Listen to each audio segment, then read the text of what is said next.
Zone Media. Hello, everyone, and welcome back to Behind the Bastards. This is a podcast about the worst people in all of history, and I'm Robert Evans, doing my best NPR voice. Is it good? Did that work? Did that work for everybody? It made me uncomfortable, frankly. Did it make you uncomfortable? Yeah. It makes me uncomfortable. Yeah. I liked it. Yep. Speaking of NPR, you know who's better than NPR? I mean, lots of folks. Well, Anderson, and our guest today, Andrew T. Yeah. I don't have a particular problem with NPR. I don't know. I don't really listen to NPR, but I assume they're valuable, right? They're still good? I don't think we have beef with NPR. Did they do something horrible? I don't know. They are valuable relative to the media landscape in America, but they are not like a net value to the world. Probably they're like all things that are good in America, quote unquote good. They're kind of like center right namby-pambyism, but what are you gonna do? They've got. I'm sure they've got their problems. I think they're like basically the only thing that equivocates to local news in a lot of ways, right? Like yes. that still exists. That isn't like owned by Sinclair. So it's one of those things where like there should be better things than NPR performing the similar role, but we are where we are, right? So I'm not gonna shit on NPR for that. Yes. What I am gonna shit on is our topic for today's episode. Frank Fay, the man who invented stand-up comedy. And before I get into that, I want to plug a fundraiser that we are doing here at Behind the Bastards to help out the Portland Defense Fund. This is a bail fund. It started out, its earlier iterations started out to help people who had been arrested in the 2020 protests. They still do help protesters, but their primary job is people get arrested. They're usually homeless and indigent. They are usually people with no resources. And the Defense Fund doesn't just help them get bailed out. And often this is people need like literally like $100 that they just don't have. Number one, when people are accused of crimes, if they're out of jail while they are fighting the charges, their odds of not going to prison are vastly higher. The Defense Fund helps basically everybody. They do not provide bail funds to people who are accused of domestic violence for, some reasons that are probably obvious to people. But they help a lot of people who like literally no one else is looking out for. That's what the Portland Defense Fund is. And we're trying to raise money for them because they are out of it. If you just type in donor box Defense Fund PDX into Google, it will take you to the Defense Fund fundraiser. That's Donor Box Defense Fund PDX. And another way you can help is you can Venmo them at Defense Fund PDX. So, please send some money, help them out. I donate every year. They're a 501c, so it's like a tax. You can, write it off too. Like it's an actual charitable organization. They're legit. I know the people who run it. Please help them out. This is an iHeart podcast. Guaranteed human. Support for the show comes from Public, the investing platform for those who take it seriously. On Public, you can build a multi-asset portfolio of stocks, bonds, options, crypto, and now generated assets, which allow you to turn any idea into an investable index with AI. It all starts with your prompt. From renewable energy companies with high free cash flow to semiconductor suppliers growing revenue over 20% year over year, you can literally type any prompt and put the AI to work. It screens thousands of stocks, builds a one-of-a-kind index, and lets you backtest it against the S&P 500. Then you can invest in a few clicks. Generated assets are like ETFs with infinite possibilities, completely customizable and based on your thesis, not someone else's. Go to public.com/podcast and earn an uncapped 1% bonus when you transfer your portfolio. That's public.com/podcast. Paid for by Public Investing. Brokerage services by Open to the Public Investing Inc. Member FINRA and SIPC. Advisory services by Public Advisors LLC, SEC registered advisor. Generated assets is an interactive analysis tool. Output is for informational purposes only and is not an investment recommendation or advice. Complete disclosures available at public.com/disclosures. This is Bethany Frankel from Just Be with Bethany Frankel. Most dog food is marketing, not nutrition. That is why Biggie and Smalls eat just food for dogs, real 100% human-grade food with ingredients I actually recognize. And yes, I do see the difference. Better digestion, healthier skin, more energy, dogs that feel better, my babies. If you've been on the fence about switching, stop overthinking it. what's more important than your furry babies and their health? Go to justfoodfordogs.com right now and get 50% off your first box. No code needed. Just try it. Time for a sofa upgrade? Introducing Anabay Sofas, where designer style meets budget-friendly prices. Anabay brings you the ultimate in furniture innovation with a modular design that allows you to rearrange your space effortlessly. Perfect for both small and large spaces, Anabay is the only machine-washable sofa inside and out. Say goodbye to stains and messes with liquid and stain-resistant fabrics that make cleaning easy. Liquid simply slide right off. Designed for custom comfort, our high-resilience foam lets you choose between a sink-in feel or a supportive memory foam blend. Plus, our pet-friendly, stain-resistant fabrics ensure your sofa stays beautiful for years. Don't compromise quality for price. Visit washablesofas.com to upgrade your living space today. Sofas start at just $699 with no risk returns and a 30-day money-back guarantee. Get up to 60% off plus free shipping and free returns. Shop now at washablesofas.com. Offers are subject to change and certain restrictions may apply. You're listening to a podcast, so you're doing something else too, like maybe scrolling home listings on Redfin, saving places you like without thinking you'll get them, because that's what house hunting has become. But Redfin isn't built for endless browsing. It's built to help you find and own a home. Redfin agents close twice as many deals as other agents, which means when you find a place you love, you've got a real shot at getting it. Redfin helps turn saved listings into real addresses. Get started at redfin.com. Own the dream. All right, let's talk about a real piece of shit. Are you ready to talk about a piece of shit, Andrew? We talked about a good thing for 10, 15 seconds. Yeah, 15 rest. seconds of a good thing that helps a lot of people who literally no one else is looking out for in the entire world, because the homeless are, again, the vast majority of people who get arrested. And not Frank Fay, although he's like a rich homeless person, right? One of the things about Frank is that he refuses to have a house or an apartment for most of his life. He only lives in nice hotels. So, like, right. Not really homeless, but like literally doesn't have a home, right? He's just staying in nice hotels because that's the kind of life he prefers to live. And it makes sense based on his backstory, right? He never has a stable place, right? Like he and his family are like living on the road, right? Yeah. In the late 19-teens, when Frank Fay is establishing himself as the biggest name in vaudeville and the biggest name in like live performing in New York City, another person exists. There's two people in the world at this point in time, and one of them is a young girl named Ruby Stevens. And while Frank is kind of making a name for himself, Ruby is living through one of the worst childhoods I have ever read about, right? Ruby had been born in 1907, so she's quite a bit younger than Frank Fay. And she was the fifth child of Catherine Ann and Byron Stevens. Both families seem to have come from some degree of like privilege. It's unclear to me if they were like rich, or it's just because they've been in America from like almost Mayflower days or right around then, right? So they're like old America and they know their pedigree, but I don't know how much money they actually have. That part's a little unclear to me. It may have been that like they used to be more blue bloody and they just kind of ran out of money. That happens a lot. But it seemed like she was on track for a more normal life until in 1911, when she is 4. A drunk passenger falls off the streetcar she's on with her pregnant mother, and he like pulls her mother down basically, and she goes into early labor after falling off the streetcar, and dies from sepsis. Right, so just a horrible freak streetcar accident, like really pretty fucked up. So that's traumatic, right? Watching this happen as a 4-year-old and then being without your mom and her dad. This is 1907 or 11. Her dad had been a drinker.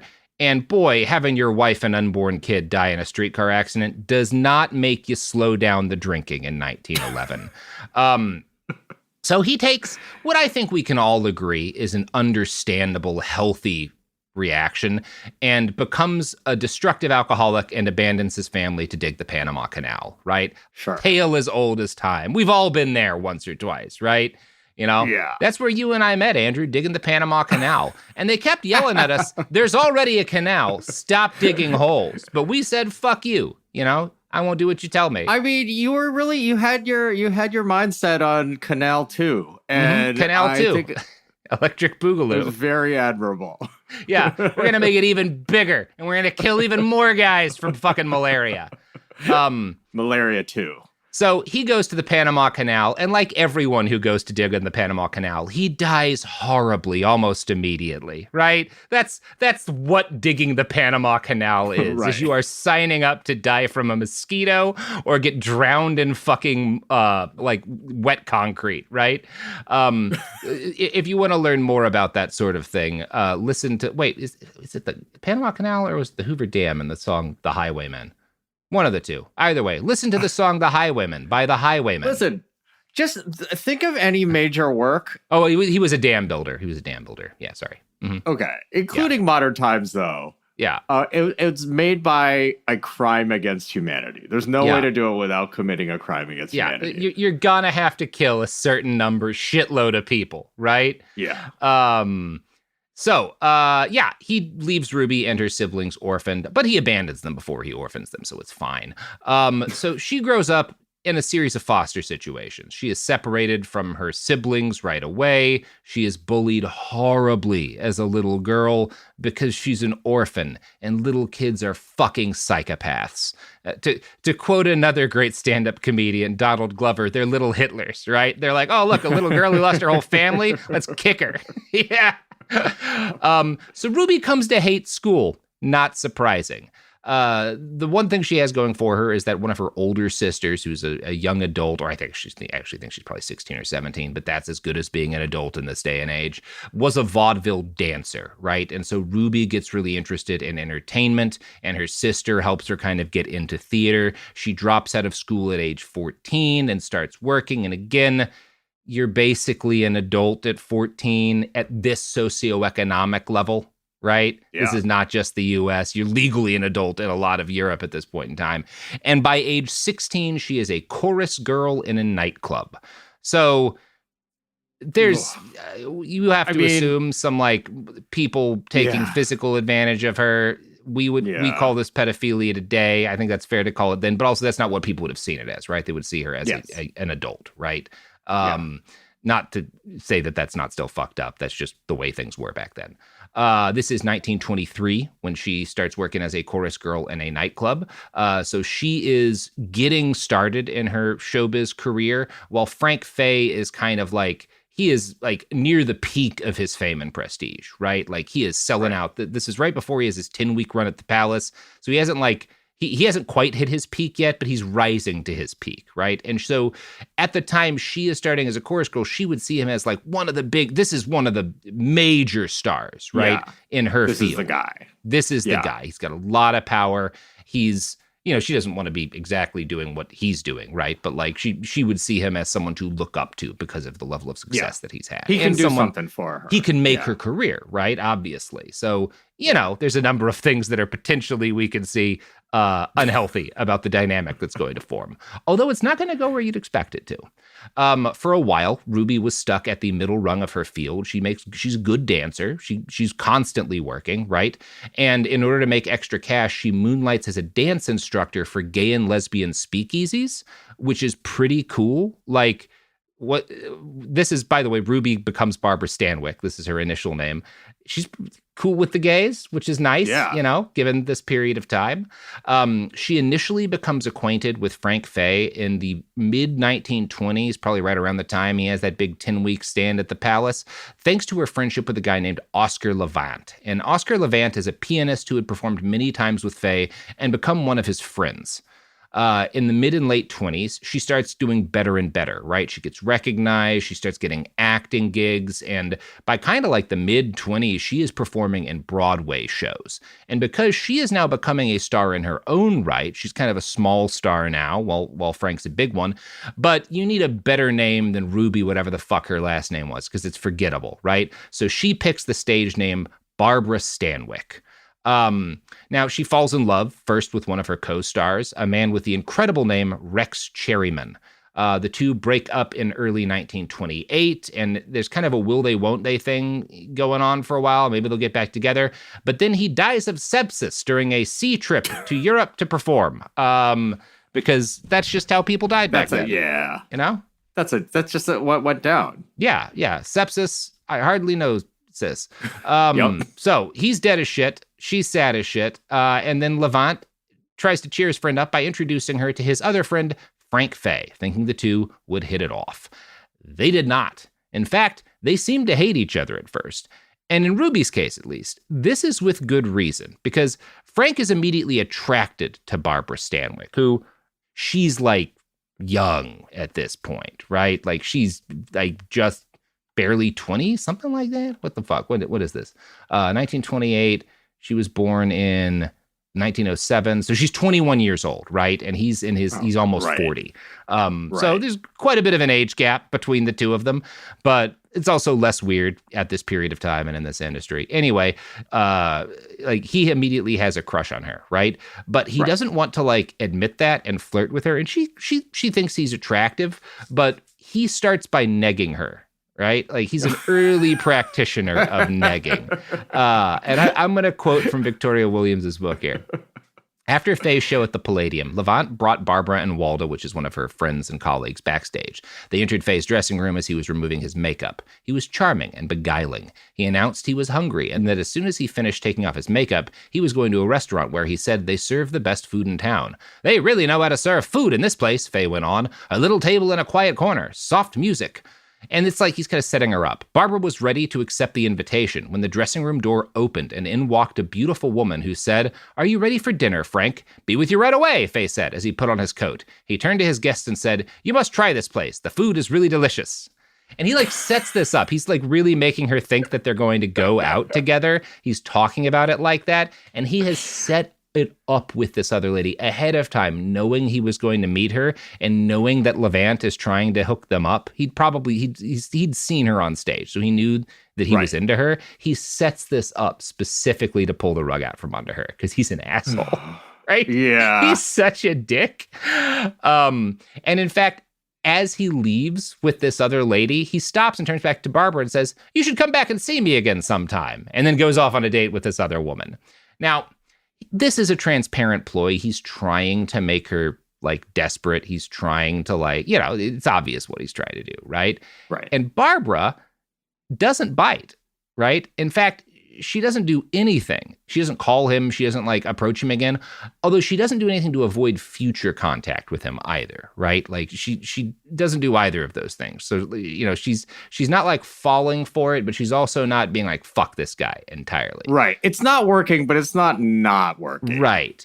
And I think this is part of what attracts Frank is that she doesn't fall for the bait. And so he calls her directly a few days later and is like, "Hey, do you want to meet me for dinner?" Right? So she kind of wins. And this is, I love Barbara Stanwyck. She says, "Thank you. Yes, absolutely. That sounds great. I'll meet you at, you know, whatever restaurant at whatever time." Right? And they set up a date and she stands his ass up. So you can see there's a degree to which it sounds like these two might be kind of made for each other, right? Yeah. You know? That's pretty good, actually. So she expects him to call her after this and be like pissed off, right? That's kind of what she had been hoping. But Fay, again, he takes things in stride and he maintains radio silence. So neither calls the other for 2 weeks. And then Barbara talks to their mutual friend Levant and is like, "Hey, could you call Frank and invite him to dinner? And I'm going to show up at the dinner. But you don't need to tell him that." So Frank asks his friend who else is going to be there. And Levant doesn't lie. And he's like, "Well, Barbara Stanwyck's going to be there." And so as soon as Frank hears that, he hatches a plan. He says, "Yeah, I'll be there. We'll all have a dinner together." And then he no-shows again. So at this point, Barbara might have been, it seems to be like kind of veering towards fuck this guy. But then for the next 2 weeks, wherever she shows up for dinner or lunch or at like a bar or whatever, whenever she shows up to like watch a performance, he's there. He's always there everywhere she winds up going.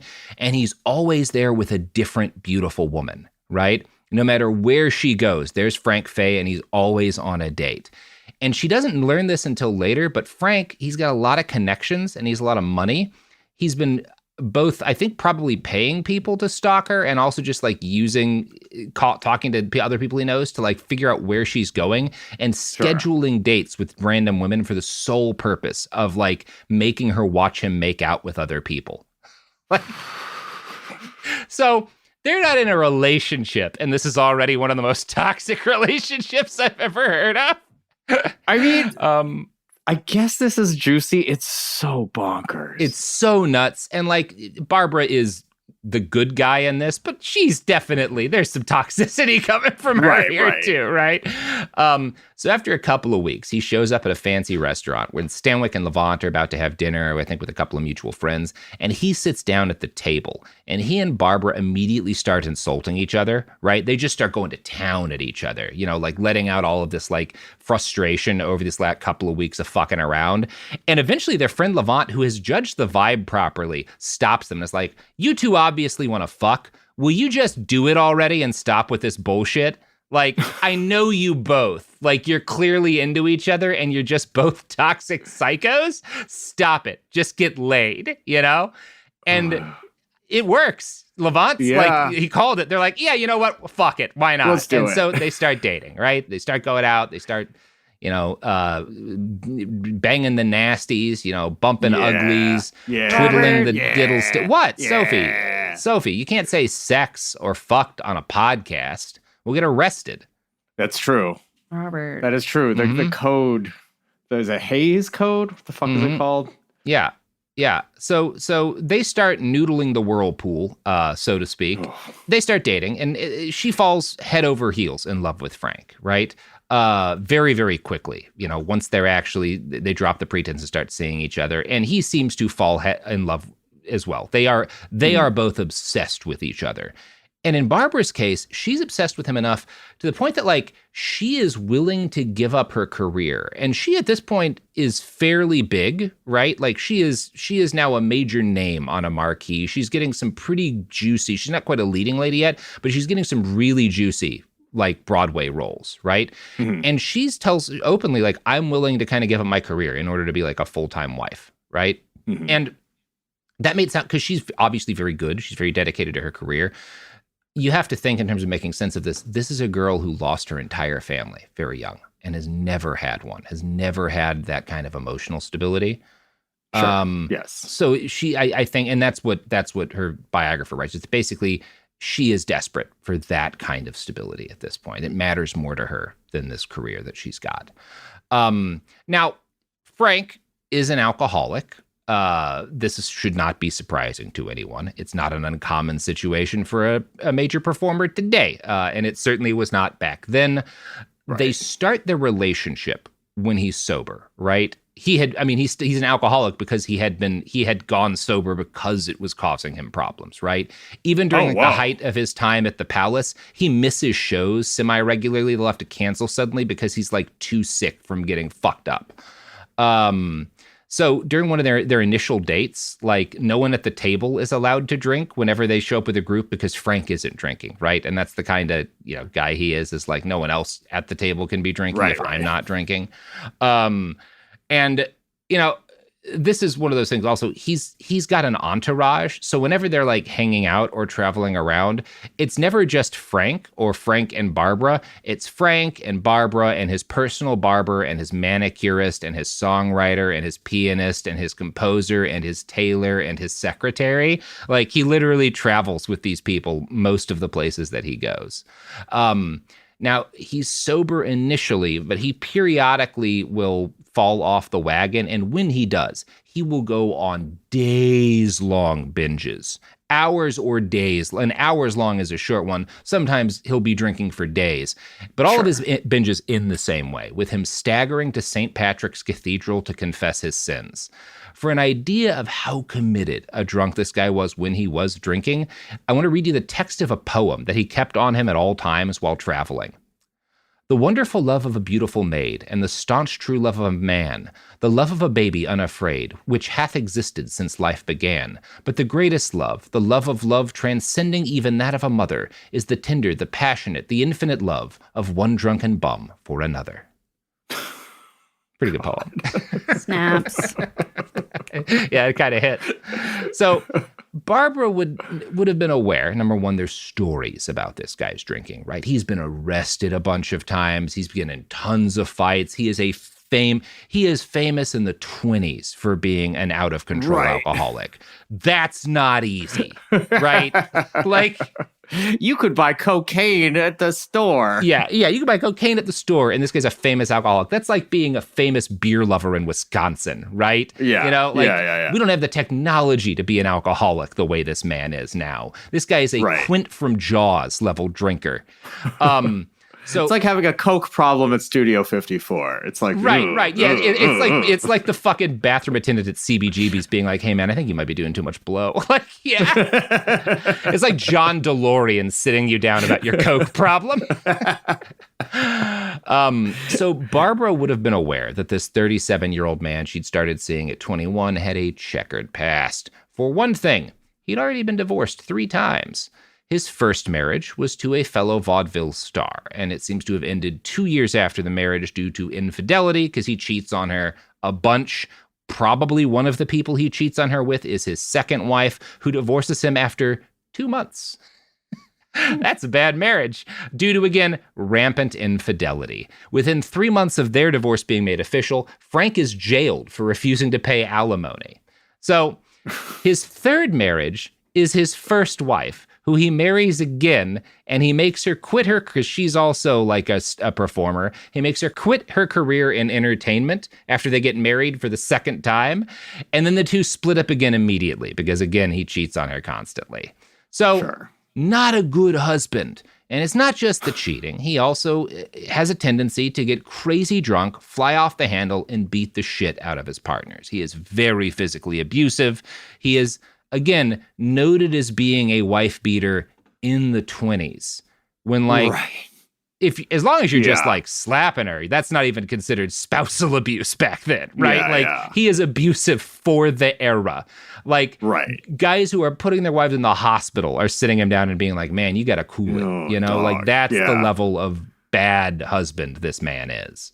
The time really puts a lens on it. It's just like, oh man. Yeah. Like the Jonathan Wife Beater, the man who coined the wife beater shirt, sitting this guy down and talking to him. He's a shitty husband. And even outside of, and again, he's not just beating women. He assaults everybody. He loves assaulting people. He particularly is abusive to women, but this is just also generally a physically violent man, right? Like, I think we've established that. Now, he's not a stable guy. He's been arrested. He's one of the first drunk drivers. It's not even illegal to have a drink. You can have a cocktail in your hand drinking in the 20s, and he's getting arrested for drunk driving. It's nuts how drunk a driver this guy is. He had also already, again, at the height of, right at this period of time, there's weeks where he's making $300,000 in a week in modern money. He's already declared bankruptcy several times. You know, some of that's also the alimony, right? Yeah. Some of that's because he refuses to buy a home or live anywhere but luxury hotels, right? Barbara knows all of this. That is important to note, right? I'm not, again, the abuse that he is going to do over the course of the relationship. I'm not saying I'm not mitigating that at all, but she is aware of all of this when she starts the relationship, right? Like, she does go into this with her eyes open. Obviously, she's very young, you know, there's a power imbalance here, but she's heard of him, right? None of this is a mystery. She also knows that he gambles uncontrollably when he's on a bender, which is another reason for all of the bankruptcies. For whatever reason, in spite of all of this, Barbara Stanwyck really does fall for this guy. And I think, again, a lot of it is that he does give her this sense of emotional stability, that she's got a center to her world, right? She's never had a home in the sense of another person that she belongs with before. And that's just, I mean, that's the most intoxicating thing in the world, really, right? I think we can all understand that, especially if you're someone who's never had that. Like, she will do anything to keep this in her life. So they get engaged, and then they almost immediately get unengaged. And I'm going to quote from an article on Stanwyck published by Meredith Grau here. When the duo argued, they argued, tooth and nail and hammer. It was during one of their many pointless but explosive arguments that they temporarily broke up. Fay took a trip to St. Louis on a 2-month engagement, and Barbara devoted herself to burlesque, evaded friends, and became a near ghost. Burlesque would end, and that burlesque is a show, right? Like, it's not burlesque, that's like an actual play. Burlesque would end its Broadway run as a local triumph on July 14th, but not before Fay would fake a breakdown just to drag Barbara to his feigned bedside and pop the question. So that's a summary of what happened. It actually makes things sound up less fucked up than they were. So here's the whole story. So they break up, right? She goes off and is a huge success. This is like, it's a Book of Mormon level hit. This is the biggest thing on Broadway. She's on Broadway for months. Then she's touring around the country. She's the leading lady in this show. This is a huge fucking deal, right? And Fay is continuing to perform, but like they're separated, and he just starts calling her almost every night, talking about how he's filled with grief. He can't stand it. He thinks he's going to kill himself. And he always is drunk. He's fallen off the wagon. He's telling her, like, I can't stop drinking. I'm destroying myself because you're not here anymore, right? Like, I can't stand to be without you. And one night, one of their mutual friends calls Barbara, and he's like, hey, man, I've never even seen him like this. Like, he is so drunk, right? In such a bad way. He can't work. He can't even sleep anymore, right? Like, we got to do something. He's going to die, you know? Like this guy frames it as like, this is deathly serious. You got to help me do something to save Frank. So she's like, is he on the phone? Like, can he come to the phone now? And their friend puts Frank on the phone, and Frank gets on the phone, and he just sounds ruined, right? Just absolutely, like, barely can talk, drunk. He tells her his heart's broken, that like he's just ready to die because he can't live without her. And Barbara's resolve crumbles, and she tells him, if you can sober up, I'll get engaged to you again. The next moment, as soon as she says this, his voice changes. He sounds sober because he hasn't been drunk at all this whole time. It's all been fake. Every one of these calls, he's been faking it, right? He never fell off the wagon, at least as far as we know. And he's immediately just sobers his voice up and says, all right, well, in that case, why don't you get on a train tomorrow and we'll get engaged? You know, take a train to me and we'll get engaged and we'll get married right away. Jesus Christ, man. Oh, yeah. Just that's the good, toxic, abusive relationship stuff. We love to see it. We don't love to see it. And you know, what a performance. It is a great, I mean, look, man, he's not a bad actor. The switch. God, that's so fucked up. Bad husband, bad fiance, bad person, sure, but not a bad actor. Ugh. You know who else will lie about destroying themselves with alcohol in order to get married to Barbara Stanwyck? I don't know, probably Blue Apron. I doubt LASIK would, but Blue Apron might. Here's ads. Support for the show comes from Public, the investing platform for those who take it seriously. On Public, you can build a multi-asset portfolio of stocks, bonds, options, crypto, and now generated assets, which allow you to turn any idea into an investable index with AI. It all starts with your prompt. From renewable energy companies with high free cash flow to semiconductor suppliers growing revenue over 20% year over year. You can literally type any prompt and put the AI to work. It screens thousands of stocks, builds a one-of-a-kind index, and lets you backtest it against the S&P 500. Then you can invest in a few clicks. Generated assets are like ETFs with infinite possibilities, completely customizable and based on your thesis, not someone else's. Go to public.com/podcast and earn an uncapped 1% bonus when you transfer your portfolio. That's public.com/podcast. Paid for by Public Investing. Brokerage services by Open to the Public Investing Inc. Member FINRA and SIPC. Advisory services by Public Advisors LLC, SEC registered advisor. Generated assets is an interactive analysis tool. Output is for informational purposes only and is not an investment recommendation or advice. Complete disclosures available at public.com/disclosures. This is Bethany Frankel from Just Be with Bethany Frankel. Let me be blunt. Most dog food is junk. It just is. And I'm not feeding junk to Biggie and Smalls. That is why they eat Just Food for Dogs. It's real, 100% human-grade food with ingredients I actually recognize, not mystery pellets pretending to be healthy. And once I switched, the difference was obvious. Better digestion, better skin, more energy, dogs who actually feel good instead of just surviving dinner. Here's the thing. You care about quality. You make an intentional choice to be healthy. So why are you gambling with your dog's health? So let's think about our furry babies. Go to justfoodfordogs.com right now and get 50% off your first box. No code, just try it. Because once you see the difference, you're not going back. Life gets messy. spills, stains, pet accidents, and kid chaos. But with Anabe, cleaning up is easy. Our sofas are fully machine washable, inside and out, so you never have to stress about messes again. Made with liquid and stain-resistant fabrics, that means fewer stains and more peace of mind. Designed for real life, our sofas feature changeable fabric covers, allowing you to refresh your style anytime. Need flexibility? Our modular design lets you rearrange your sofa effortlessly. Perfect for cozy apartments or spacious homes. Plus, they're earth-friendly and built to last. That's why over 200,000 happy customers have made the switch. Upgrade your space today. Sofas start at just $699. Visit washablesofas.com now and bring home a sofa made for life. That's washablesofas.com. Offers are subject to change and certain restrictions may apply. Let's talk about modern home shopping. It's sort of become a fun side hobby, right? Scrolling listings at night, dreaming about kitchens you've never seen, or backyards you haven't even stepped foot in, all from the comfort of pretty much anywhere. Redfin knows a lot of people like you want to own, but are stuck in this browsing mode loop. That's where Redfin flips the script. With listings that update within minutes and tours you can book right from the Redfin app, you can see your dream home the moment it appears. Now, liking a listing is easy, but actually landing it, that's where Redfin comes in. Redfin has over 2,200 agents with local expertise. And Redfin agents close twice as many deals as other agents. That means they want to help you win, not just window shop. Redfin is built to help you go from just looking to wait, this could actually be home. So become the newest neighbor on the block. Visit redfin.com to start finding and start owning. That's redfin.com. We're back. Which sponsor do you think would lie about destroying their body and brain with alcohol in order to keep Barbara Stanwyck in love with them? I mean, obviously any of the mattress ones. Any of the mattress. Oh my God. Casper? Yeah. Yeah. Mm-hmm. Socks? Casper actually would kill themselves drinking in order to make Barbara Stanwyck regret dumping them. That's right. It's not a lie. It's a way of life. Yeah, it's just how Casper rolls, you know? That's why they're a ghost. They already did it.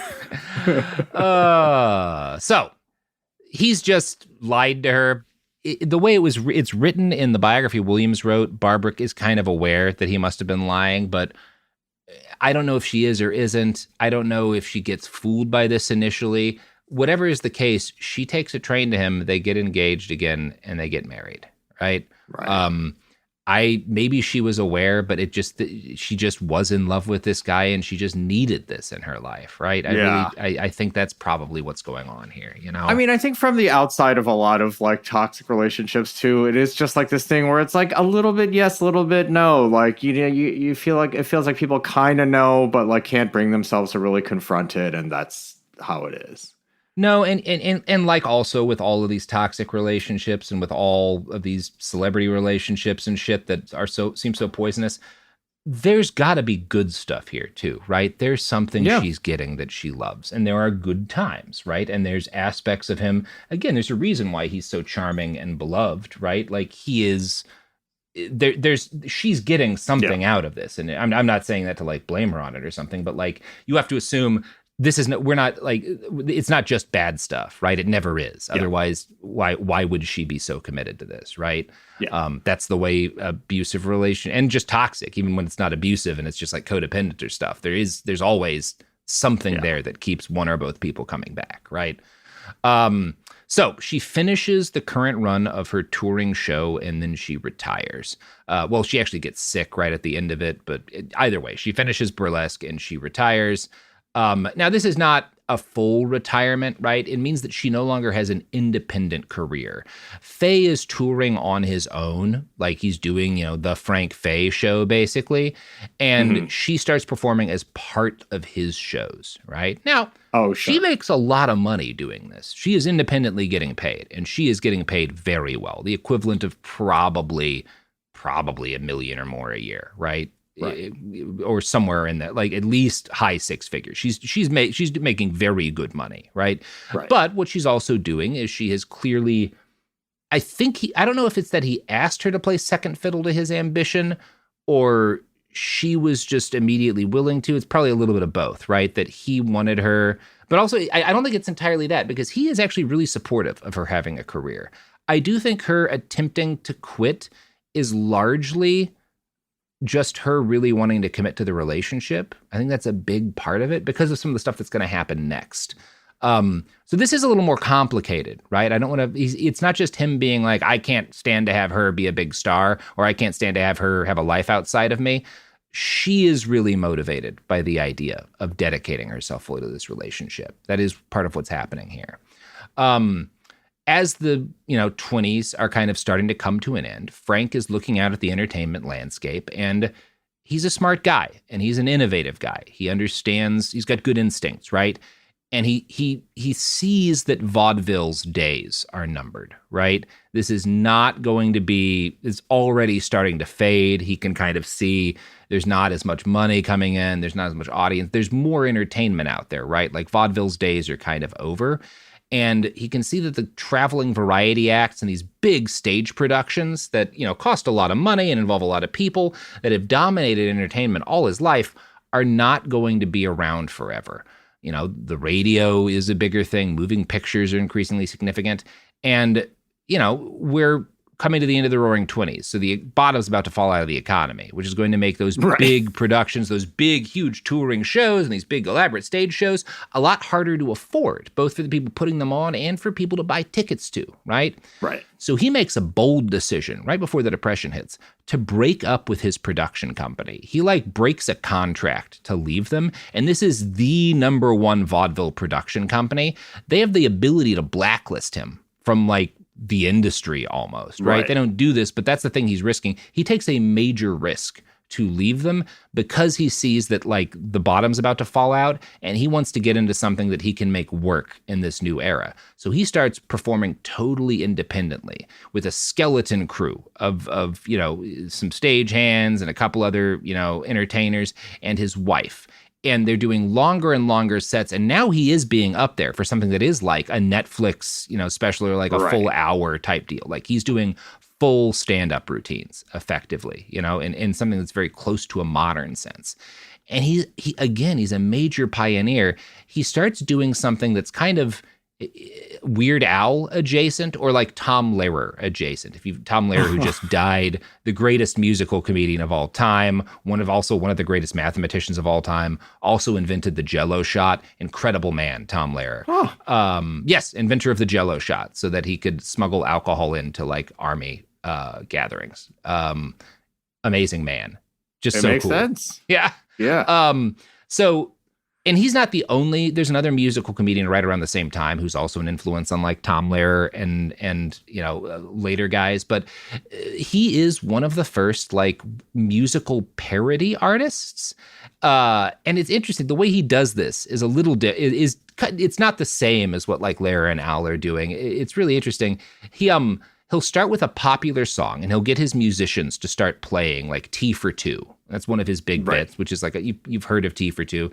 Yeah. At this point, it's a hit song. It's the Call Me Maybe of its day or the Wet Ass Pussy of its day, right? Yep, those are the two songs. Those are the two songs, the only two I've heard of.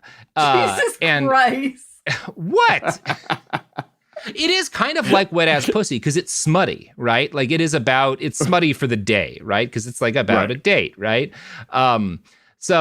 Every couple of lines, he'll start playing the song and he'll start singing it, and then he'll stop after a line, and he'll break down what doesn't make sense or is secretly absurd in the song. Right. Here's a recent example. He's cinema-sensing this fucker. He's cinema-sensing it. Yes, exactly.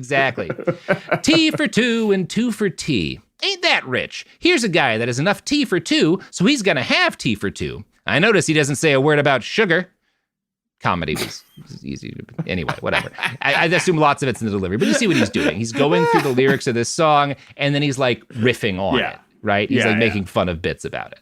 And I think that's interesting because it's the type of bit that this is so modern. You brought up CinemaSins because initially it was oh, he's kind of a proto Tom Lehrer or Weird Al, but honestly, because they're actually doing full parody songs, a better comparison is modern YouTube videos where not just songs, but like the Red Letter Media got famous for doing, where you're like break down a movie, you're like going through like a whole movie or and you're like breaking it down piece by piece and talking in granular detail about like what if this movie or video game or whatever doesn't make sense. Like, is like the analog version of like most of YouTube's big creators are doing now, right? I think that's so interesting to me, right? Like, he is just like reflexively a very innovative entertainer. Yeah. That's genuinely so odd. But also it is like, I don't like because the source material is so old, it's so funny to hear how corny even the like jab is. Yes, it's T for two. Like, how many jokes can you make about that shit, man? Yeah. That's his like fucking hour and a half long video breaking down why the Phantom Menace sucks. Is T for two. So no sugar, eh? Yeah, no sugar, huh? So yeah, that's a very creative idea. And again, you got to think of how weird it would be in the 1929 to hear like, oh yeah, this guy's going to come on stage and sing a popular song. And instead he's like making fun of the song. Like the idea that like, you want to hear this guy make fun of a song slowly?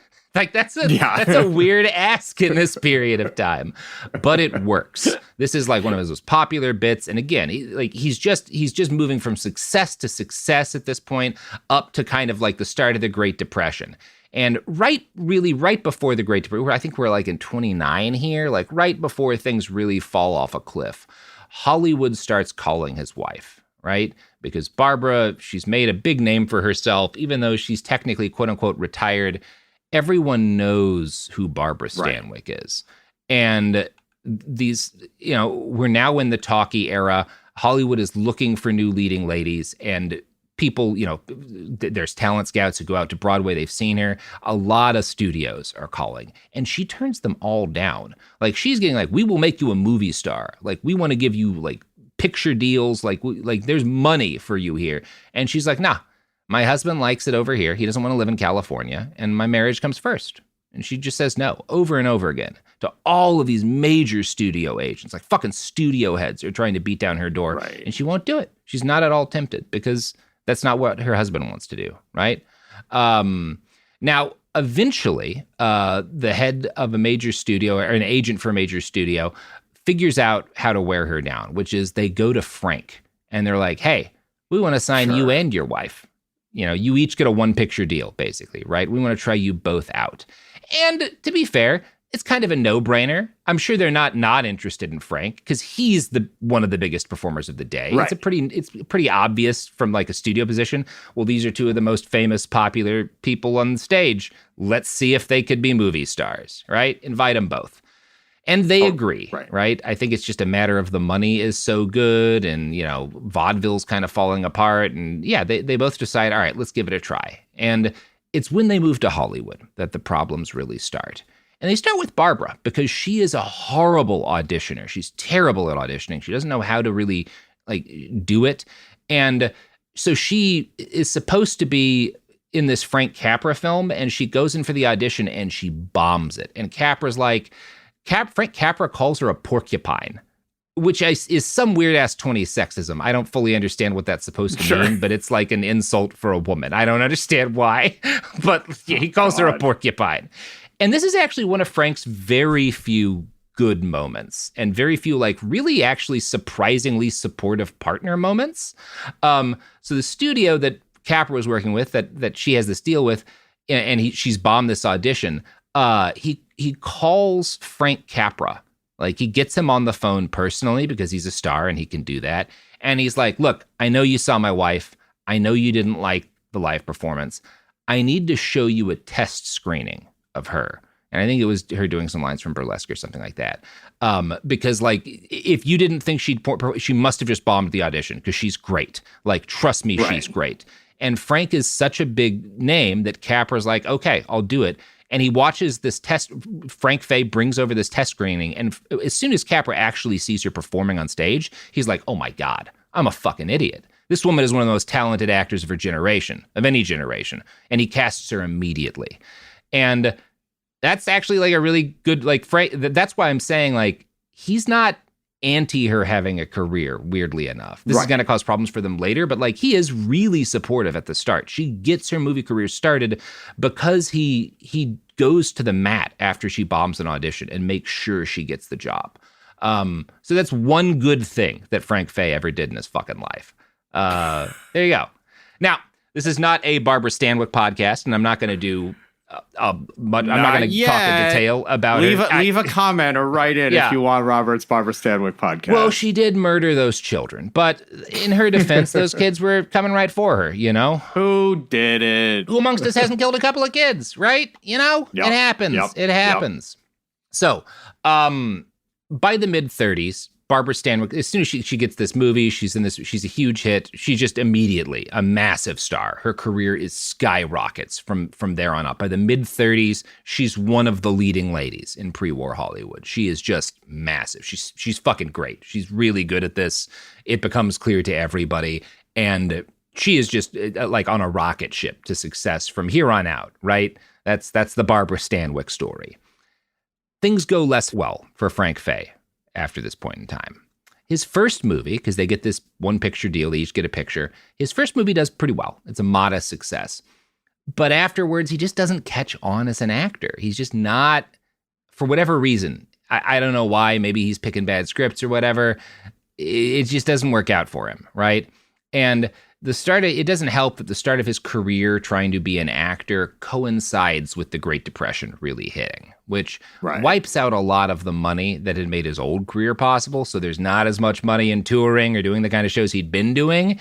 And movies, are more economical. They make more because you pay to put them on once and then you keep making money from them, right? So it's better a business to be in, but he's just not doing well in it. And eventually the offers kind of just slow to a trickle and stop coming in, while Barbara Stanwyck becomes a fucking household name.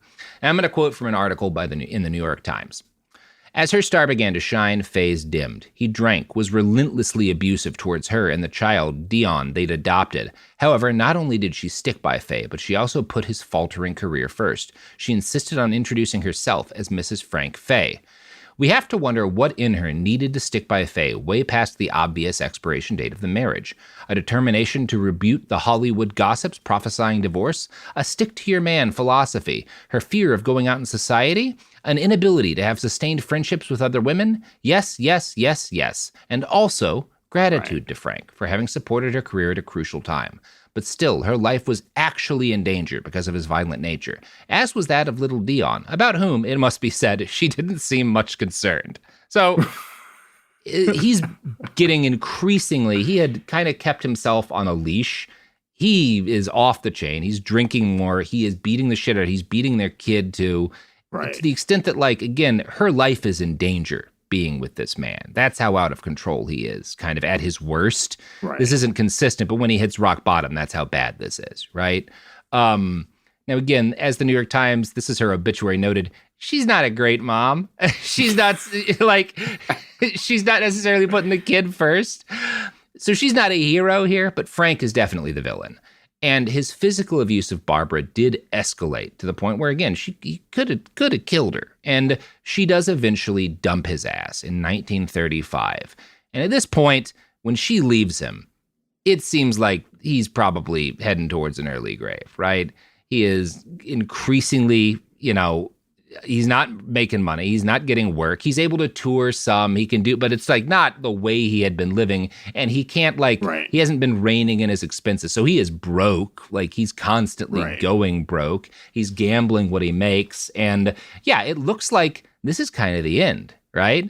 And again, if this had been the end, we wouldn't do a Behind the Bastards on this guy because he's a dick. He's an abusive husband, but that's just not really the bastard story yet. There's not enough of newsworthy. Exactly. Mm-hmm. Yeah. If we did an episode on every famous person who was abusive to their spouse, that's just a different show. Not to minimize that, but it's a different show. We're getting to the wild act of bastardry here. That's what's coming next. So it gets worse than this, folks. It gets a lot worse. So a big part of why Frank had failed in Hollywood, I said it's not entirely clear to me why. I forgot I had written this part because there is one really clear reason, which is that he's super anti-Semitic and the heads of most of the major Hollywood studios at this point are Jewish guys, right? And it's the kind of thing, if his movies had been runaway hits, they probably would have ignored that because they do for other guys, right? Because that's Hollywood. Still do. We all know about Mel Gibson, right? Yeah. But again, the fact that he's a famous anti-Semite and that his movies aren't doing great, like, is a big part of what destroys him in Hollywood. And it's very funny to me. There's a quote from one of his peers, Milt Josephberg, who is, a Jewish comedian, who said of him, quote, "In a business known for its lack of bigotry, he was a bigot. This was no secret, but widely known and well substantiated," right? So he is just like, that's a big part of like why he can't get shit working for him in Hollywood. And then the FDR years kick off, right?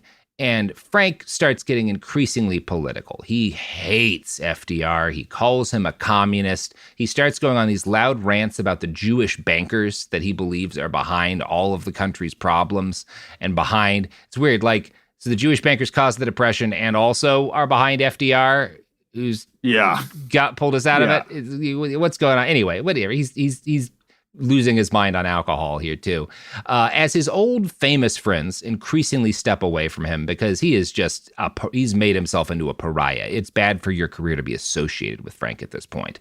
He finds a new friend with someone who understands him, Father Charles Coughlin. Now, we've talked about this guy before on the podcast. Coughlin is a Catholic priest with a far-right radio show. He is a fascist. He is a proto-Nazi. He is one of the guys who's trying to get the U.S. to go fascist, right? He's probably he's like Bill O'Reilly mixed with Tucker Carlson, Like, he is super influential as a fascist media figure. Coughlin also believed that Jewish bankers were behind every evil in the country. He referred to the New Deal as the Jew deal. And as a result, he and Frank get along famously. There's a match made in heaven right here. Yeah. Dope. Now, you know who else gets along famously with Father Charles Coughlin? I probably shouldn't say that. Here's ads. Support for the show comes from Public, the investing platform for those who take it seriously. On Public, you can build a multi-asset portfolio of stocks, bonds, options, crypto, and now generated assets, which allow you to turn any idea into an investable index with AI. It all starts with your prompt. From renewable energy companies with high free cash flow to semiconductor suppliers growing revenue over 20% year over year, you can literally type any prompt and put the AI to work. It screens thousands of stocks, builds a one-of-a-kind index, and lets you backtest it against the S&P 500. Then you can invest in a few clicks. Generated assets are like ETFs with infinite possibilities, completely customizable and based on your thesis, not someone else's. Go to public.com/podcast and earn an uncapped 1% bonus when you transfer your portfolio. That's public.com/podcast. Paid for by Public Investing. Brokerage services by Open to the Public Investing Inc. Member FINRA and SIPC. Advisory services by Public Advisors LLC, SEC registered advisor. Generated assets is an interactive analysis tool. Output is for informational purposes only and is not an investment recommendation or advice. Complete disclosures available at public.com/disclosures. This is Bethany Frankel from Just Be with Bethany Frankel. Let me be blunt. Most dog food is junk. It just is. And I'm not feeding junk to Biggie and Smalls. That is why they eat Just Food for Dogs. It's real, 100% human-grade food with ingredients I actually recognize, not mystery pellets pretending to be healthy. And once I switched, the difference was obvious. Better digestion, better skin, more energy, dogs who actually feel good instead of just surviving dinner. Here's the thing. You care about quality. You make an intentional choice to be healthy. So why are you gambling with your dog's health? So let's think about our furry babies. Go to justfoodfordogs.com right now and get 50% off your first box. No code, just try it. Because once you see the difference, you're not going back. Tired of spills and stains on your sofa? Wash away your worries with Anabay. Anabay is the only designer sofa that's machine washable inside and out, starting at just $699. Plus, Anabay sofas are pet-friendly, stain-resistant, and feature changeable slip covers and modular pieces. Get up to 60% off site-wide with a 30-day money-back guarantee. Visit washablesofas.com to get yours now. That's washablesofas.com. Offers are subject to change and certain restrictions may apply. Let's talk about modern home shopping. It's sort of become a fun side hobby, right? Scrolling listings at night, dreaming about kitchens you've never seen, or backyards you haven't even stepped foot in. All from the comfort of pretty much anywhere.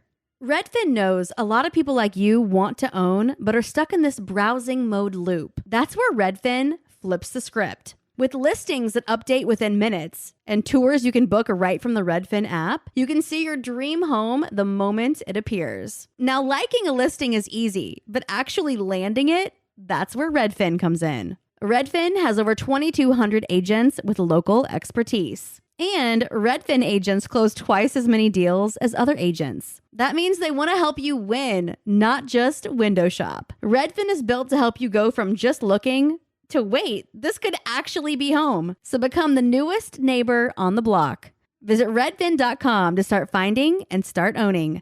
That's redfin.com. Oh, and we're back. I don't know why I make that sound every. I just I'm vamping. It's the post. You just got yourself out of the ad. We just all diligently listened to the ads, bought the thing, and now you're decompressing. Got to do it. Yeah, and now we're decompressing, and we're hearing about his friendship with Charles Coughlin, right? And just kind of this is him spinning out, right, in the late 30s. Cliff Nesteroff writes, quote, Fay struggled in film and radio for the next 10 years after his divorce from Barbara. His appearances were spotty and mostly unsuccessful. He had made too many enemies and few cared to help him out. Maurice Zolotow wrote that the self-destructive pattern has hampered his career. At various times, he has been a vaudeville MC, nightclub comic, radio star, and motion picture hero. Fay has been successful in all of these. He has also been a failure in all of these. Fay has been washed up more times than any other big-time star. And that's kind of like the state of his career at this point. Yeah. For an idea of what a famous dick this guy is at this point, I probably should have put this up earlier, but it's very funny. People in Hollywood start telling a joke. This is kind of like while he's still married to Barbara Stanwyck. Which Hollywood actor has the biggest prick? And the answer is Barbara Stanwyck, right? That's how people are talking about him, right? His career is over. Right. So by the start of the World War II, he is in particularly bad odor because, he's basically a Nazi and we're going to war with those people, right? He is on the side of the America Firsters. He lifts Charles Lindbergh and Father Coughlin. So this is it just seems like he's completely fucking doomed.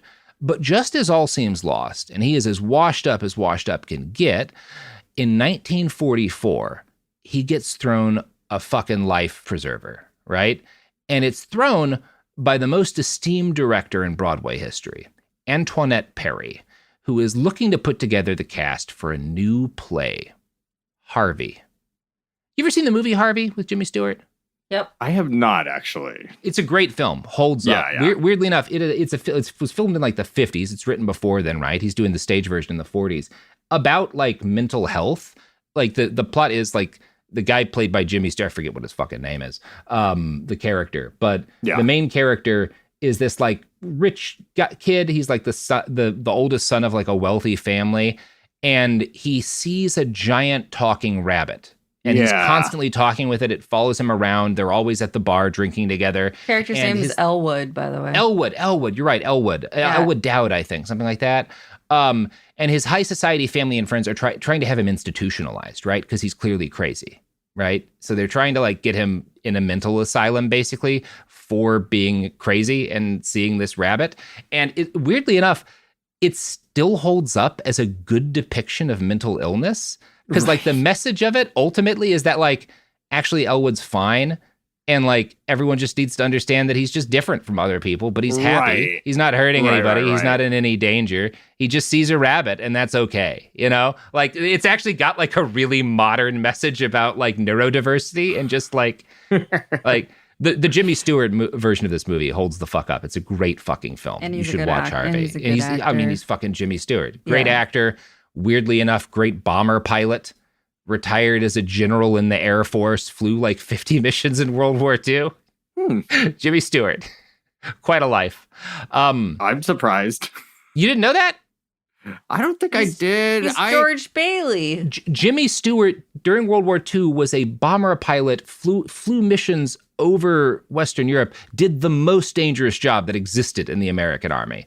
He flew way more missions than he needed to. It's crazy.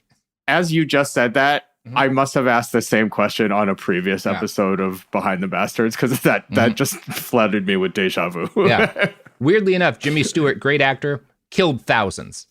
Literally killed thousands of people. Fun guy. Anyway, so this is before the Jimmy Stewart version. This is like the play. It starts off as a play. The screenplay actually wins a Pulitzer Prize, right? So this is a great screenplay. And Antoinette Perry is casting the very first time this is going to be on Broadway. And she decides that not only is Frank Fay a good fit for the play, but she wants him to play the star. He's going to be Elwood, right? And this is a huge deal. I had said Antoinette Perry is like the most famous director in Broadway history. Antoinette, the shortened version of Antoinette is Tony.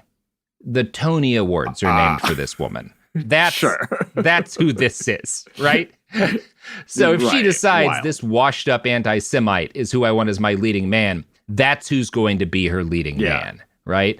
And she's very good at what she does. You know, he's a piece of shit. I'm not happy that he gets this job that reinvigorates his career, but he's really good. Like, he headlines 1,800 performances. That's how, like, for years, this show is on Broadway and then touring. It's a massive fucking hit. And it makes him rich again, and it turns him into a star again.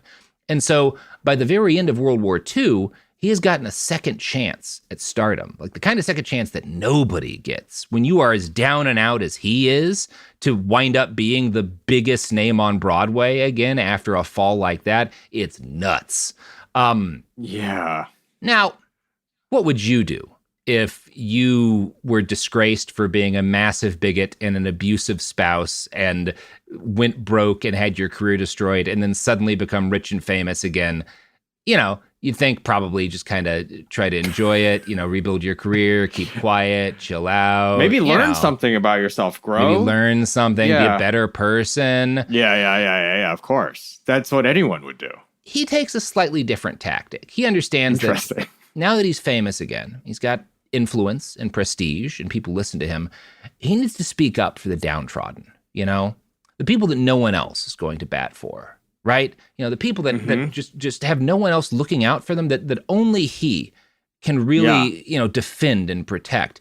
And obviously, this is really noble. In 1945, 46, there's no one who needs protecting more than Francisco Franco, the fascist dictator of Spain. Now, Franco isn't in any real danger as World War II ends. Obviously, he's fine. Anti-communism immediately is how the U.S. pivots, so he's not, no, it's coming for Franco.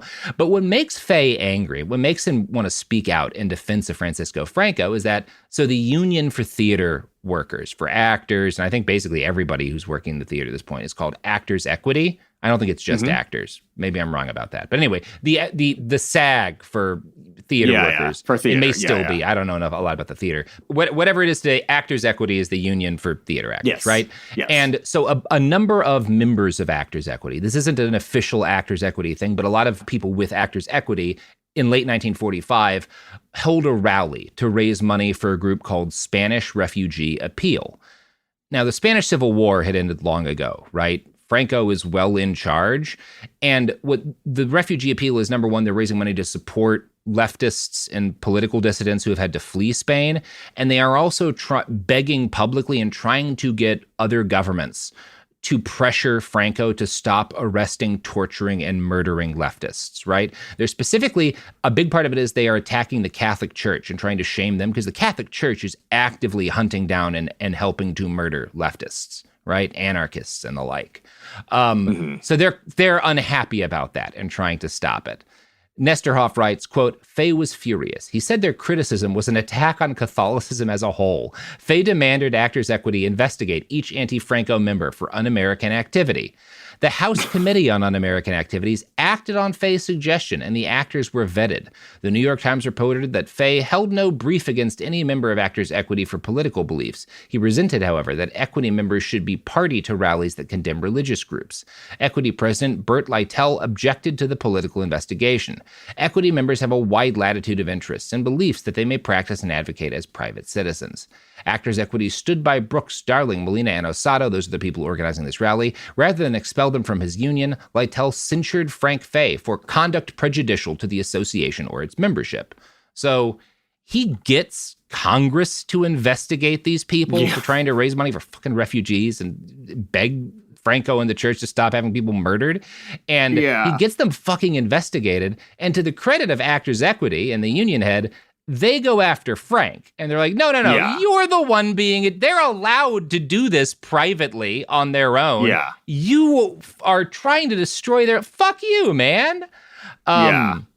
So this, he gets in trouble over this, and it's a bad look, especially in 1945. But the fact that the union refuses to back Frank's play doesn't mean no one supported him. There's a lot of right-wing and just outright fascist Americans who have been kind of biting their tongues all of World War II. And they're frustrated that we're allied with the USSR. They're frustrated that we're fighting the fascists. They're real bummed about all of this stuff. And by the end of the war, they've been having to keep quiet for so long that they just are filled to the brim with anger at what side the U.S. picked in this. There's also a lot of American Francoists who love, what Frank is saying about their favorite dictator who's still alive. And these guys start...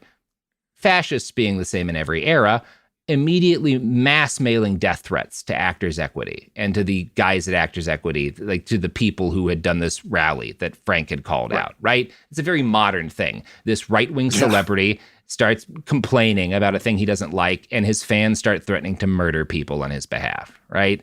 Same as it ever was. Yeah, pretty standard stuff. Right. One journalist at the time wrote, under the guise of being deeply pained over the comments about the Catholic Church, these organs of native fascism have been blowing the familiar tunes in all their repulsive cacophony. They say that the issue is religion, but they are no more concerned with religion than were their political masters, the cutthroats of Berlin. Consider Frank Fay himself, the main attraction in the current whoop-de-doo. His anti-Semitism is well known, and his numerous brawls on that account are common gossip. Yeah. Pretty good. Yeah. Pretty well written. Yeah. God, imagine a contemporary like journalist being that good. Yeah. It's unfortunately hard to. Yeah. So we can look back on this and say, obviously, like, that's what's happening, right? Like, obviously, this is like a fair description of what he's doing. Right. But like a lot of fascists, Frank was convinced that he was right and that the rest of the world secretly agreed with him. So, drunk on his newfound fame and enraged with frustration at how World War II had ended, he decided to hold a rally in January of 1946, celebrating fascism in all of its guises. Now, that's a bold move in January 1946. But Frank had that special kind of brain damage that God only gives to men who get too famous for standing in front of a crowd and telling jokes. So he figured there's no way this is going to backfire on me, right? My career collapsed once because I'm an abusive, bigoted asshole, but it won't happen again. How could it? It never does. Yeah. Now, if you're a fascist looking to hold a rally in New York City, there's only one group of assholes who suck hard enough to say yes, especially in January of 1946. And those assholes are Madison Square Garden. Yeah. I mean, also, that's a tried and true place for a wee Nazi rally. We love it there. Oh yeah, no, this is completely. Oh God! Please don't sue us again. Can we make that joke, Sophie? Are we allowed to? No. Maybe we'll bleep it. Yeah. So, Madison Square Garden agrees to host the event, which he calls the Friends of Frank Fay. Let's talk about who those friends are, shall we? Organizing work is handled by the Ku Klux Klan and the American Nazi Party, which is nice to see they're working hand in hand, you know? Yep. It's one of those, I've been so bummed when they had their falling out. It's just good to see, you know, the two long-term friends can really come back to hood in hand, right? This is like some shit. This is like from that fucking Wolfenstein game. Yes. It's fucking crazy. Like the KKK and the American Nazi Party are like your stage hands and like handling like advertising and shit. Who's speaking? Who's speaking? Tell me. Oh, Sophie, so many assholes. Now I should note here that the last big Nazi rally in American history right before World War II, had been held by the German-American Bund in Madison Square Garden, and involved a bunch of Nazis doing a big rally. Again, Madison Square Garden loves hosting Nazi events, or at least did back then. I'm sure everything's fine in the company now.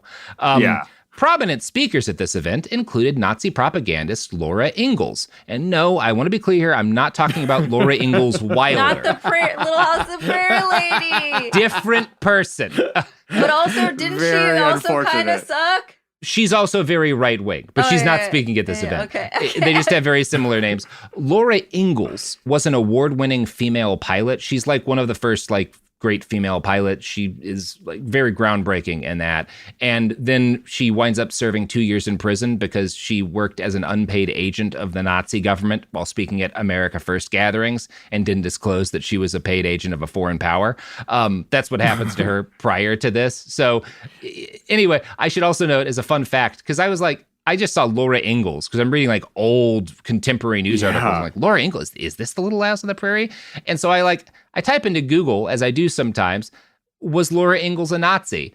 And obviously now when you Google, the first thing you get is their fucking AI summary. This is what the AI summary says. No, Laura Ingalls, the aviator, not the author, was not a Nazi. However, she was a Nazi sympathizer and was convicted of acting as a paid agent for Nazi Germany.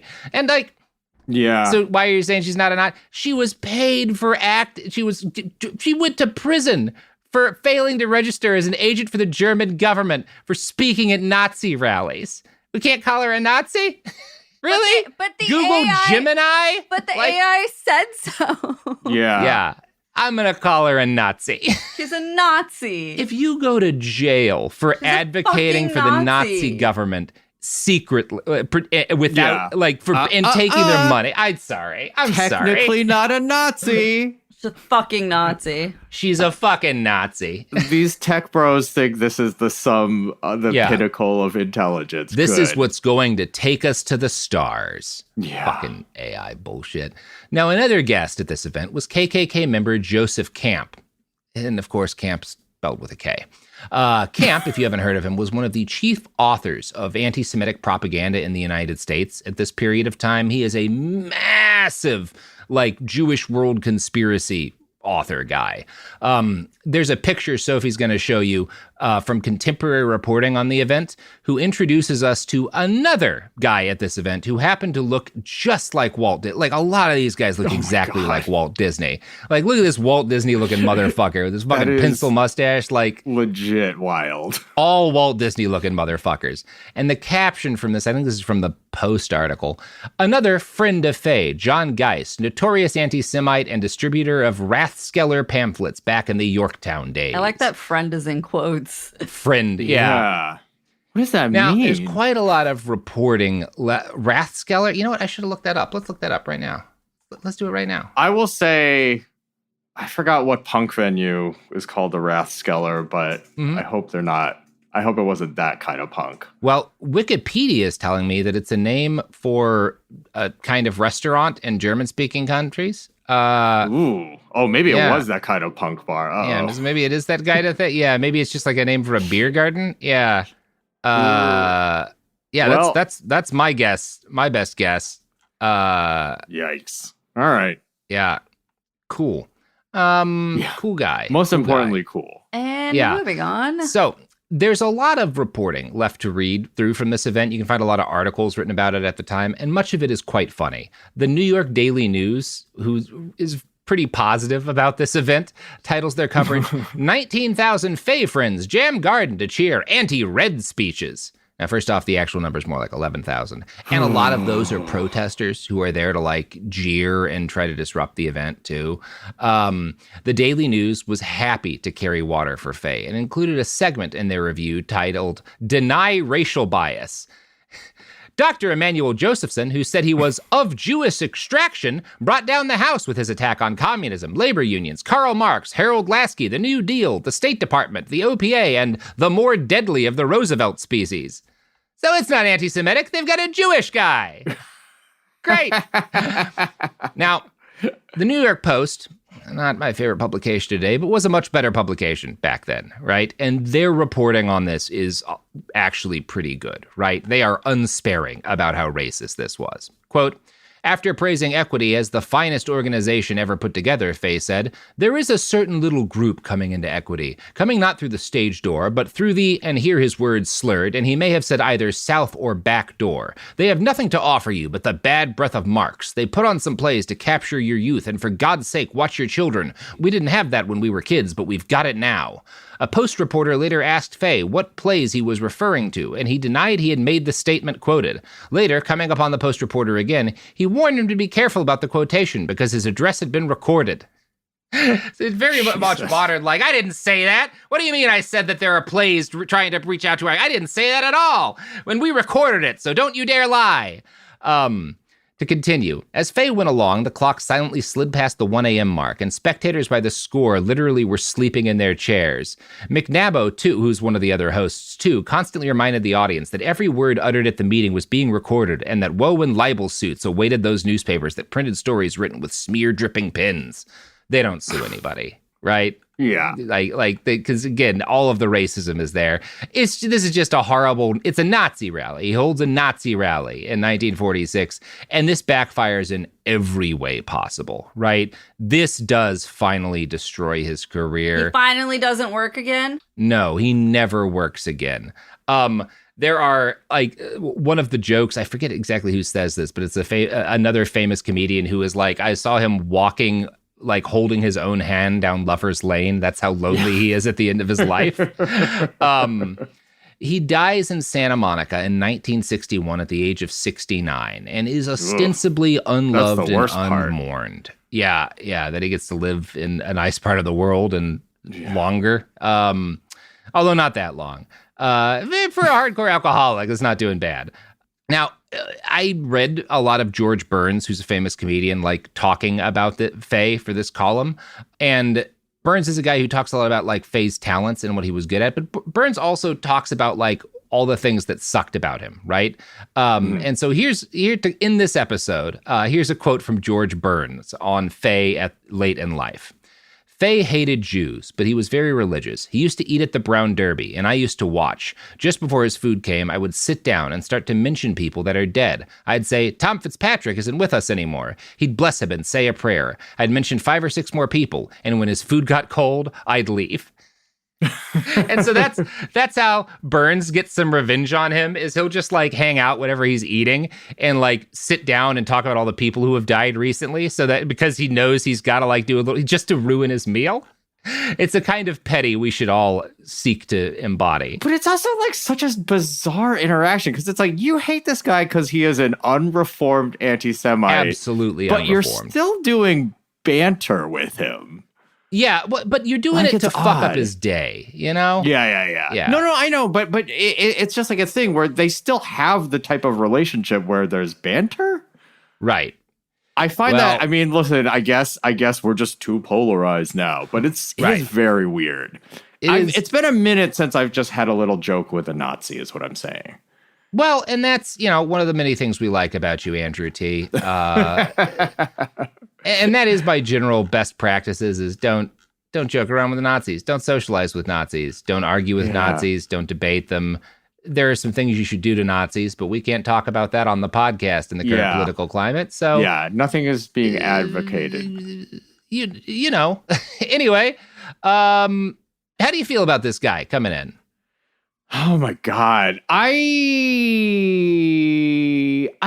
This is interesting, because it is as I said in part 1, it is shocking to me, because you know what it is because I was born in a time, like you, I think we were talking about this, where we had come out of perceiving the stand-up that the 70s, the the Carlins and Kaufmans of the world had kind of left at our doorstep. Yeah.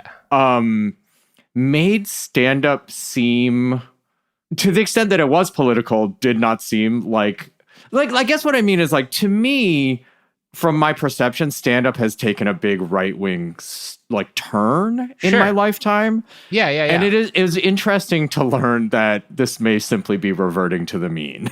Well, it's at least, I think it's more accurate to say there have always been those kinds of guys in comedy. Because, Milton Berle, we're talking about how a lot of people hated him. He was not personally super well loved. And, his career is destroyed in large part due to how much of a bigot he is. But this has always been there. And it's always been significant. Yeah. I think, right. I think what it is that there has always been an audience that craves this type of guy. Yeah. And we see it now. This is the, there's honestly probably all of the top podcasts besides you have that audience. That's not entirely true, but it's not like as far off as it would be nice if it were, right? Yeah. It's just like there was a massive audience for, I mean, even just like speaking comedic terms, as we've talked a couple times, for punching down. Like there is a huge best audience. Place to punch, There's an appetite for it, yeah. And although, of course, if you're really going to strike down, you want to do an elbow down. I think, right? People punching is not as efficient. No, and just try to find someone shorter than you. That's always the easiest person to hit. Yeah, exactly. Yeah, I'm saying this constantly. But so I think that's it. It's just that there's always been this audience, and the perception that comedy spoke truth to power, as it were, is really just the fabrication it's capable of, but it doesn't do it, inherently. Mm-hmm. Comedy is more about just making fun of the people you hate. Right. And sometimes those people deserve it. Yeah. Frank Fay being a great example, right? Yeah, exactly. Yeah. Oh, but yeah. Anyway, yes. Fucking illuminating and illuminated fucking. Wait, no, that doesn't work. Anyway, podcast. You got anything to plug? I do a podcast called Yo, Is This Racist? We have a premium show that's much more fun called Yo, Can We Live, where we don't talk about racism. Yeah. That's it. I don't know. Great. Yeah. It's I don't know. You ever killed anybody? You know what? Not that I know of. Okay. No, well, I've never done it. We always ask that at the end of these episodes. Yeah. We ask actually every single guest. We've just had to edit out all of the other times we've done it because every other person who's guested on this show has admitted to a murder. That's a fun Behind the Bastards fact, folks. Sometimes there's just a long pause, and even that's incriminating. Oh, yeah. Mm-hmm. You got to be able to say no right away. Yeah, absolutely. Anyway, prosecutors, please arrest and prosecute all of our former guests for murder, except for Andrew T. Innocent. Andrew Innocent T. Andrew T. Innocent. Yep. Mm-hmm. Well, Sophie's not speaking up, so this must be okay for me to say. Anyway, that's about it for us here today at Behind the Bastards. Ladies, gentlemen, thems, and other pronouns, types of people, go have a good weekend or have a bad weekend. It's pretty bad times right now, but I hope your weekend's good. Just end the podcast. Unless you're bad. Jesus no, Sophie. Christ. Why end a podcast? Podcasts don't need to end. We can just keep going. We can keep Behind the Bastards is a production of Cool Zone Media. For more from Cool Zone Media, visit our website, coolzonemedia.com, or check us out on the iHeartRadio app, Apple Podcasts, or wherever you get your podcasts. Behind the Bastards is now available on YouTube. New episodes every Wednesday and Friday. Subscribe to our channel, youtube.com/@BehindTheBastards. This is Bethany Frankel from Just Be with Bethany Frankel. Let me be blunt. Most dog food is junk. It just is. And I'm not feeding junk to Biggie and Smalls. That is why they eat Just Food for Dogs. It's real, 100% human-grade food with ingredients I actually recognize, not mystery pellets pretending to be healthy. And once I switched, the difference was obvious. Better digestion, better skin, more energy, dogs who actually feel good instead of just surviving dinner. Here's the thing. You care about quality. You make an intentional choice to be healthy. So why are you gambling with your dog's health? So let's think about our furry babies. Go to justfoodfordogs.com right now and get 50% off your first box. No code, just try it. Because once you see the difference, you're not going back. Tired of spills and stains on your sofa? Wash away your worries with Anabay. Anabay is the only machine washable sofa inside and out, where designer quality meets budget-friendly prices. That's right, sofas start at just $699. Enjoy a no-risk experience with pet-friendly, stain-resistant, and changeable slip covers made with performance fabric. Experience cloud-like comfort with high-resilience foam that's hypoallergenic and never needs fluffing. The sturdy steel frame ensures longevity, and the modular pieces can be rearranged anytime. Shop WashableSofas.com for up to 60% off site-wide, backed by a 30-day satisfaction guarantee. If you're not absolutely in love, send it back for a full refund. No return shipping or restocking fees. Every penny back. Upgrade now at WashableSofas.com. Offers are subject to change, and certain restrictions may apply. A BetterHelp ad. We get it. February is full of flowers, candy, and, of course, lots of talk about relationships. It can feel like everyone else has it all together in their love lives. But the truth is, we're all still figuring it out. Whether you're working on your marriage, navigating the dating apps, or prioritizing staying single, no matter where you are, you're right on time. Therapy can help you find your way and take some of the pressure off yourself so you can determine what you want, what feels heavy, and how you can feel lighter. Just a little bit of outside perspective from a professional can lead to new understanding and a lot of progress. So the next time you're feeling iffy about your love life, try therapy with BetterHelp and see where it takes you. And remember, you're right on time. Visit BetterHelp.com for 10% off. That's BetterHelp.com. Flag football is exploding, and iFlag is leading the way. As the Guinness World Record holder, iFlag hosts premier flag football tournaments nationwide for boys, girls, high school girls, and adults. From first-time players to elite competitors, iFlag delivers top-level competition, unforgettable experiences, and a community built around the game. Ready to be part of it? Join the movement. Find your tournament and learn more at iflag.org. That's iflag.org. This is an iHeart podcast. Guaranteed Human.